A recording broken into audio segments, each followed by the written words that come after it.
Boa tarde a todos e a todas. Estamos retomando aqui na parte da agora. Dando início, então, na segunda mesa do seminário, fortalecendo as entidades de classe da engenharia, os temas sobre direitos dos engenheiros e das engenheiras, assessoria parlamentar e negociações coletivas. Lembrando que esse seminário ele tem como patrocinador o CONFEA e o CREA-RJ, onde que nós estamos aqui utilizando as dependências do CREA-RJ. Meu nome é Fernando Jogaibe, engenheiro eletricista aposentado. Estou como presidente do Sindicato dos Engenheiros de Volta Redonda e estou como diretor de negociações coletivas da FICENG. E vou convidar a mesa agora para compor aqui. Já vou apresentando que já está na tela o advogado e assessor parlamentar, companheiro Maximiliano Gonçalves. Chamar também o engenheiro e diretor da FICENG, diretor do Sindicato de Engenheiros de Minas Gerais, Ricardo Soares.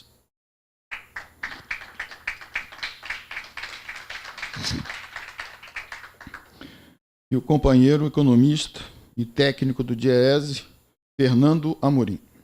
Passando a palavra para o Fernando. Fernando, por favor. Bom, primeiramente, agradecer muito o convite em nome do DIEESE. Eu fui incumbido de fazer uma breve apresentação sobre o panorama das negociações coletivas no Brasil, trazer alguns dados sobre os engenheiros. Desde 2016, a gente tem verificado, desde o golpe, a gente tem verificado um constante ataque ao sistema de relações de trabalho. Então, as leis trabalhistas, a justiça do trabalho, a organização e financiamento sindical, enfim, todos os pilares do nosso sistema de relações de trabalho foram atacados. Todo esse contexto acaba criando uma situação muito desfavorável para as negociações coletivas no Brasil, inclusive porque a reforma trabalhista ela inverteu a hierarquia das normas, então, o acordo coletivo valia menos que a convenção coletiva, que valia menos que a lei. Você tinha uma hierarquia e, de alguma forma, colocava ali um piso para aquilo que era negociado, pensando na negociação de forma coletiva.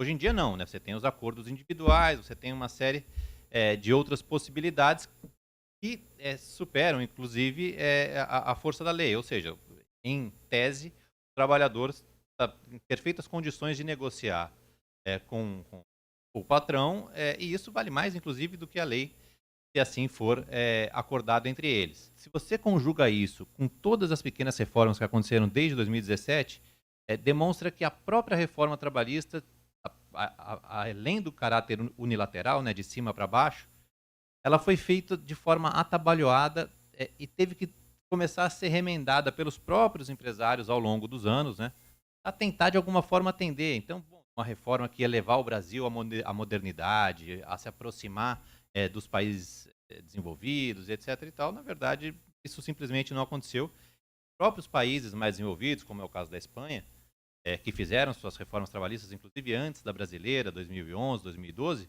estão revendo, fazendo uma revisão da reforma, porque ela não atendeu aquilo que se prometia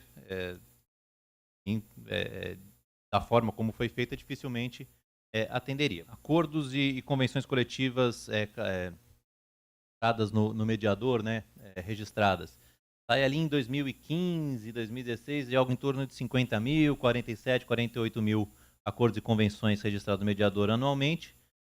Na pandemia cai para 36, em 2021, 41.900, quase 42 mil. Ou seja, você tem uma queda aí de 20% ou mais no número de acordos e convenções registradas no mediador. Isso tem a ver, em parte, com a questão da ultratividade, não fecha o acordo até a data base, o acordo anterior deixa de valer e aí entra num limbo que a coisa simplesmente não acontece, parte porque você tem contratos individuais entre empresas e trabalhadores. Na prática, você tem uma redução da capacidade dos trabalhadores em negociar com o patronato. Com relação aos reajustes, dificuldade que também, lógico, conecta com o cenário inflacionário, de maior dificuldade, desemprego alto, mas você tinha ali, em 2018, 74%, quase 75% dos reajustes conseguiam ganho real, ou seja, aumento, né, na database, né, reajuste salarial acima da inflação em 12 meses. Isso vai se reduzindo em 2019, em 2021, ano passado, quase menos de 16%, 15,8% dos acordos e convenções conseguiram ganho real, ou seja, em sua maioria ali, né, 47%, 48% tiveram perda salarial, né, não conseguiram tampouco repor a inflação em 12 meses, e 36% conseguiram aí empatar com a inflação no período. Bom, aqui uns dados que a gente levantou com base nos registros do próprio FE e também da RAIS. Em 2022, 947 mil registros de títulos de profissionais bacharéis e tecnólogos aqui no CREA, com registro no sistema 160, não, aqui são formados, certo? Registro no sistema 863 mil, então um pouco menos, aí, cerca de 90% registrados. Pode passar. Bom, segundo a PNAD contínua, desses, 640 mil estão ocupados. Pode passar. Assalariados no setor privado são 320 mil. Com carteira, 259 mil. Sem carteira, 41 mil. Assalariados no setor público, 101 mil. Por conta própria, 176 mil. E, por fim, como empregador, 64 mil. É um retrato, né, da categoria do estoque de trabalhadores, né, engenheiros pela RAIS, não, pela PNAD, desculpa, e são esses trabalhadores, enfim, uma parcela deles, pelo menos, que vão estar contemplados por acordos e convenções, né, por negociações coletivas. De agora para lá, passar a palavra agora para o engenheiro Ricardo Soares. Oi. Boa tarde a todos e todas. Inicialmente agradecer a Apsenge pelo convite e dizer que é uma honra participar aqui com vocês, né, em todas as nossas reuniões. A Apsenge aborda muito essa questão de igualdade, de gênero, de luta, enfim, preocupante, crescente do número de pejotização, né, de profissionais que estão trabalhando efetivamente fora da profissão, em subtrabalhos, né, desvalorizados. Eu acho que essa é uma pauta extremamente importante. E nessa perspectiva de construção de uma nova gestão do país, né, de uma nova perspectiva de governo, tem que ser trabalhado de uma maneira mais firme. Eu acho que essa questão, Jogaib, da Lei 626, ela é primordial para a valorização da categoria. Ela está tendo, o Murilo até colocou, está tendo um reflexo positivo perante os engenheiros, eu acho que em todos os estados, e a gente precisa focar um pouco mais da carga maior nessa lei, porque eu acho que isso pode ser uma mudança, né, de chave aí para a questão da valorização dos profissionais.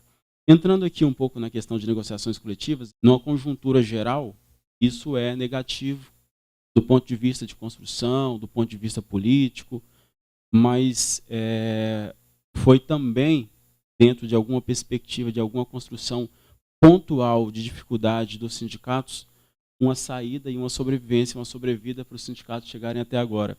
Por que eu coloco isso? Porque nas negociações coletivas, e aí eu acho que o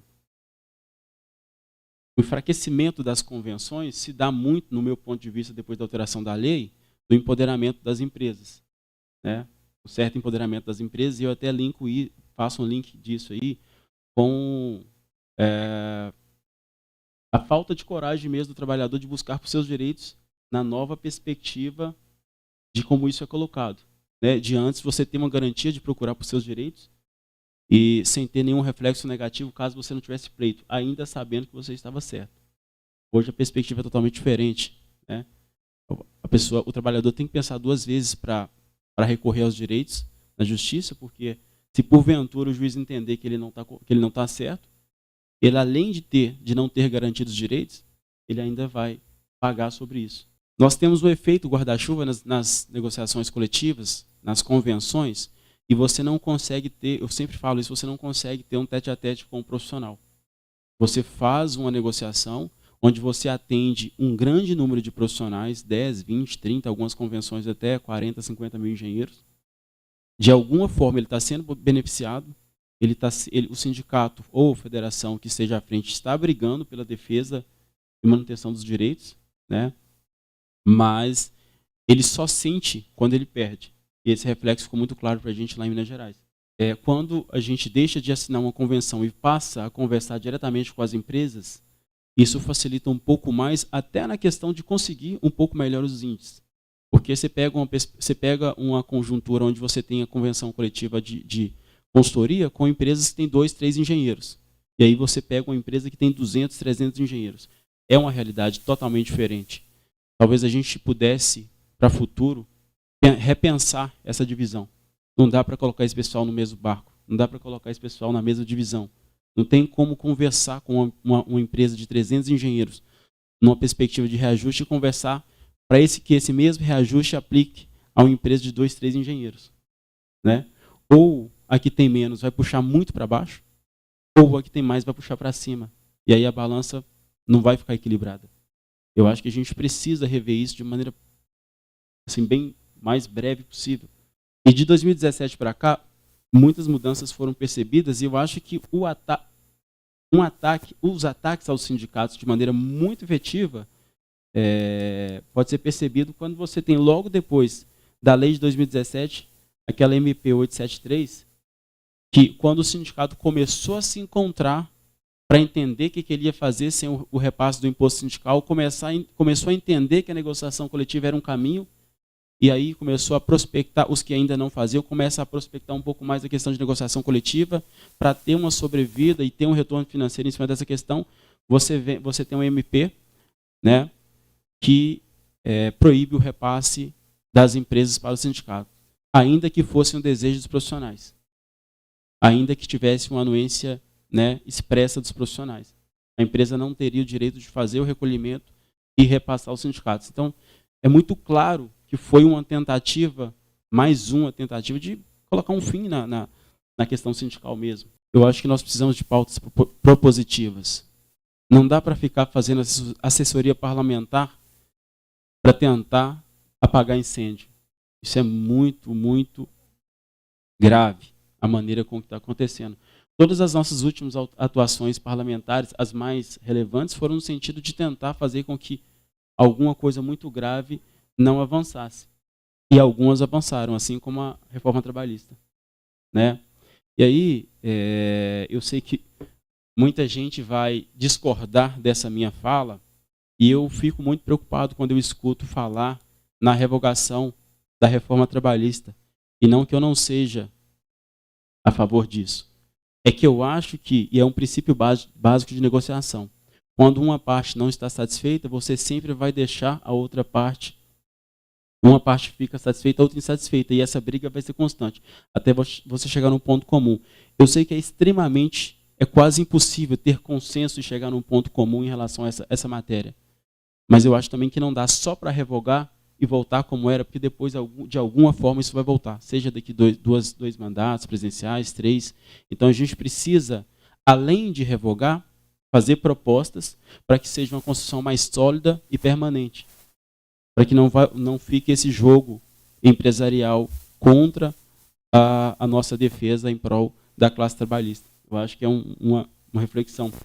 E, falando disso, eu acho que nós temos que fazer um trabalho muito importante, que é entender e trabalhar melhor a conjuntura política e a interlocução. Passando a palavra para o Max, assessoria parlamentar.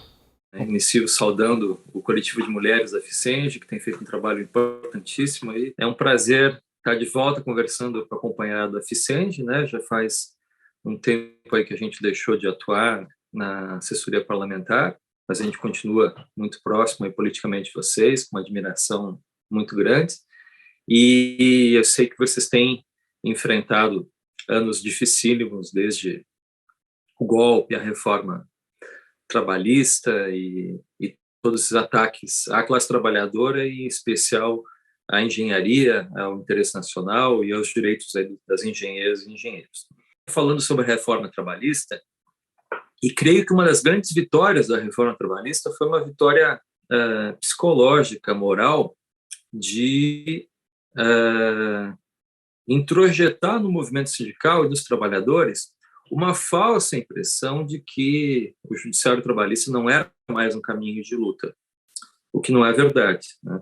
Foram criadas uma série de dificuldades, mas acabaram que, com a advocacia trabalhista militante e alguns setores do judiciário mais progressistas, o estrago não foi tão grande quanto foi feito, e obviamente, a dificuldade enorme que foi o fim do imposto sindical. Caso o Lula ganhe, espero que aconteça, estou lutando muitíssimo para isso, é que eles não consigam desestabilizar o governo. E o movimento sindical vai ter uma tarefa gigantesca na disputa da formação do novo governo. A gente não vai poder cair no mesmo erro que nós caímos em 2003, que foi esse alinhamento automático com o governo, né?